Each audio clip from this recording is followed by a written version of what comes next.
توجہ ہے میری بات پر آپ کی؟ میری بات پر توجہ ہے آپ کی؟ آپ کی کوئی سیاسی جماعت، کوئی الا ماشاءاللہ جو اس وقت کام کر رہی ہیں، جو بڑی بڑی پارٹیاں بنی ہوئی ہیں، ان میں سے کوئی ایک سیاسی جماعت کا کوئی ایک کارکن بھی کہتا ہے کہ میرے لیڈر سے فلانی غلطی ہو گئی ہے؟ بول کے بتائیں۔ کیوں؟ یہ فرشتے ہیں؟ یہ اپنے آپ کو قانون کے حوالے کیوں نہیں کرتے؟ وہ کوئی بھی ہو، کسی جماعت کا بھی ہو۔ جب یہ 3-4 سال پہلے حکومت آئی تھی تو ایک صاحب میرے پاس بڑے دوڑے آئے، کہنے لگے تبدیلی آ گئی ہے ملک میں۔ تو میں نے کہا نمبر پلیٹیں بدلنے سے تو تبدیلی نہیں نہ آتی، انجن تو سارا وہی ہے، بندے وہی ہیں، وہ صرف جماعتوں کا لیبل بدل کے آ جاتے ہیں۔ کیا بات کرتے ہیں آپ؟ اس طرح بھی کبھی ہوتا ہے؟ نہیں جی اب آ جائے گی، تو میں نے کہا یہ نہیں آئے گی، اس لیے کہ وضو کرنے کے لیے نیرا پانی ہونا شرط نہیں، پاک پانی ہونا شرط ہے۔ وضو صاف پانی سے ہوتا ہے، اس طرح کے پانیوں سے نہیں ہوتا۔ بہرحال آمدام برسر مطلب، میں جو بات آپ کے سامنے عرض کرنا چاہتا ہوں اس پر آپ غور فرمائیں گے کہ قانون سے بالا تر اپنے آپ کو نہ سمجھا جائے۔ ہم سے اگر کبھی کوئی کمزوری ہو جاتی ہے، کسی مقام پر ہم کوئی غلطی کر بیٹھتے ہیں، اس کا اعتراف کر لینا، اس کو مان جانا، اس کو تسلیم کرنا سیکھیں۔ ہمارے گھروں کے اندر جنگ لگی ہوئی ہے اس لیے کہ ساس کہتی ہے میں تو غلطی کر ہی نہیں سکتی، اور اگر لوگ ہمارے ہاں غلطی کا اعتراف کرتے بھی ہیں تو اتنا جارحانہ ہوتا ہے کہ وہ لگتا ہے غلطی نہیں، وہ تو ڈنڈا چل رہا ہے۔ بہو کہتی ہے اماں کی ساری غلطیاں میں تو کر ہی نہیں سکتی۔ اپنے آپ کو تسلیم کے کٹہرے میں لائیں، ماننا سیکھیں۔ اگر کسی جگہ آپ محسوس کرتے ہیں نا کہ یہاں میں بھی بھول گیا تھا تو مان لیں۔ بڑے بڑے لوگ مان جایا کرتے تھے، بڑے بڑے لوگ تھے جو رجوع کر لیتے تھے۔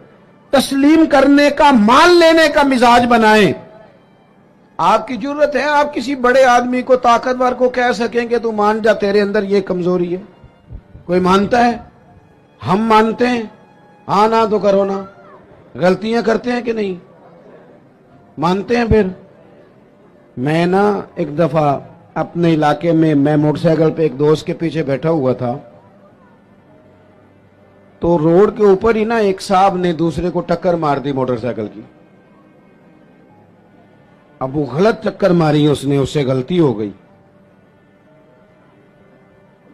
تو ٹکر اس کو لگ گئی، وہ بندہ گر گیا۔ تو اب وہ گرنے والا اٹھا تو جس نے ٹکر ماری تھی نا وہ اس پہ چڑھائی کر گیا، کہنے لگا کب سے میں ہارن بجا رہا ہوں، کب سے میں اشارے دے رہا ہوں، کب سے لائٹیں دے رہا ہوں، دیکھا نہیں جاتا، چلا نہیں جاتا۔ اب وہ بندہ گرا بھی تھا، تکلیف بھی ہوئی تھی، اور جس کی غلطی تھی وہ پریشر بھی ڈال رہا ہے۔ تھوڑی دیر بعد وہ رخصت ہو گیا۔ میں جب تک قریب چلا گیا، چند سیکنڈ لگے، وہ بندہ بیچارہ گرا تھا، اٹھ کے چلا گیا۔ میں نے قریب جا کے وہ ٹکر مارنے والے سے کہا، میں نے کہا غلطی بھی تیری تھی، میں دیکھ رہا ہوں پیچھے پیچھے ہم بھی آ رہے ہیں، اور چڑھائی بھی تو کر گیا ہے۔ تو یہ تربیت ہے آج کل جو قوموں کی اور نوجوانوں کی ہو رہی ہے۔ وہ کیا کہتا ہے؟ وہ کہتے ہیں پیر صاحب تسی بھی تک دے سو پہ۔ میں نے کہا پیچھے ہی تھا۔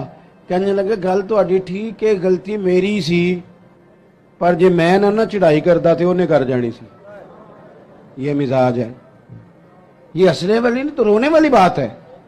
جب قوموں کی تربیت اس طرح کی ہونا کہ ماننا نہیں، چڑھائی کرنی ہے، غلط بھی ہے تو چڑھائی کرنی ہے، جھوٹے بھی ہیں تو چڑھائی کرنی، دھونس اور دھاندلی کے ساتھ، روب کے ساتھ بات منوانی، پھر قوموں کی تربیت نہیں ہوتی۔ رسول پاک صلی اللہ تعالی علیہ وآلہ وسلم نے اپنے صحابہ کو جو مزاج دیا ہے، سکون کس چیز میں ہے کہ انسان اپنے آپ کو پیش کر دے۔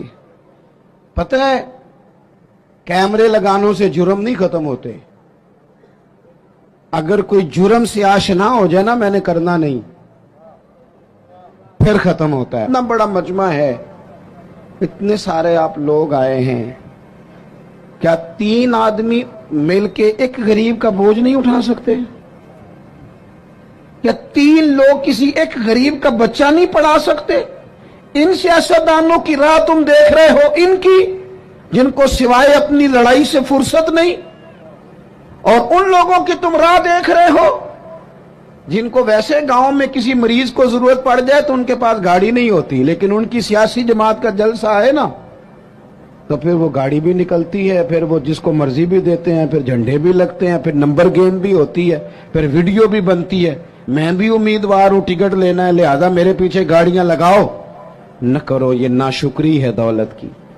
جب اللہ کی دی ہوئی جائز دولت ناجائز جگہ پہ خرچ کرتے ہو تو ناشکری کرتے ہو۔ میں آپ سے عرض کروں، نہیں درد رہا ہمارے دل میں، زیادہ سے زیادہ اپنے بچوں کے لیے دل دھڑکتا ہے، تھوڑا سا اور کبھی دوسرا نمبر آئے تو بہن بھائیوں کا، ورنہ وہ ریڑھی والا میرا کیا لگتا ہے، ورنہ یہ تو اس طرح لگتا ہے کہ جیسے یہ انسانوں کے جتھوں کو ہم نے جانوروں کا جتھا سمجھنا شروع کر دیا۔ جب لیڈروں کی گاڑیوں کے پیچھے لوگوں کے بچے دھوپ میں بھاگتے ہیں تو وہ اندر ہو کے خوش ہوتے ہیں، وہ ہاتھ ہلاتے ہیں۔ آپ کیا دیکھ رہے ہیں؟ یہاں کو تماشے لگے ہوئے ہیں؟ یہ بے ہنگم انداز آپ کا؟ وہ جس آدمی کو بڑا راضی ہونا چاہیے تھا کہ میں لائن میں لگا ہوں، جس طرح میری قوم تکلیف میں ہے میں بھی اسی طرح ہوں، لیکن وہ قوم جو ہے بیچاری وہ کہہ رہی ہے کہ صرف ڈاکٹر چیک کر لے، صرف بتا دے مریض کو کیا ہے، اگر کہیں اور شفٹ کرنا ہے تو اس کے لیے بھی وہ سفارش لیتی ہے۔ لیکن یہ صاحب کیا کہتے ہیں؟ کہتے ہیں مجھے اللہ نے بڑی عزت دی ہے، میں گیا تو ڈاکٹر اٹھ کے کھڑا ہو گیا۔ تو بھئی قوم کو اس کا کیا فائدہ؟ ڈاکٹر کو بھی آپ سے کوئی کام ہوگا۔ وہ میں جمعے میں دوستوں سے کہہ رہا تھا کہ ہمارے حکمران کہتے ہیں میں بڑا خوش نصیب ہوں، جو بھی جاتا ہے وہ کہتا ہے میں بڑا خوش بخت ہوں، میرے لیے کعبے کا دروازہ کھلا ہے۔ تو میں کہتا ہوں کعبے کا دروازہ کھلنا کمال نہیں، کعبے والے کی بات ماننا کمال ہے۔ اگر کعبے کے اندر جانا تم نے کمال سمجھا ہے، وہاں تو 360 بت بھی بڑی دیر رہے ہیں، وہاں جانا تم نے کمال سمجھ لیا۔ یہ دیکھو کعبے والے کی بات مانی ہے، اور جو تمہیں کعبے کا دروازہ کھول کے دیتے ہیں ان سے کہو چلو ہمارے بے گناہ قیدیوں کے لیے جیل کے دروازے ہی کھول دو، جو بے گناہ ہیں ان کو ہی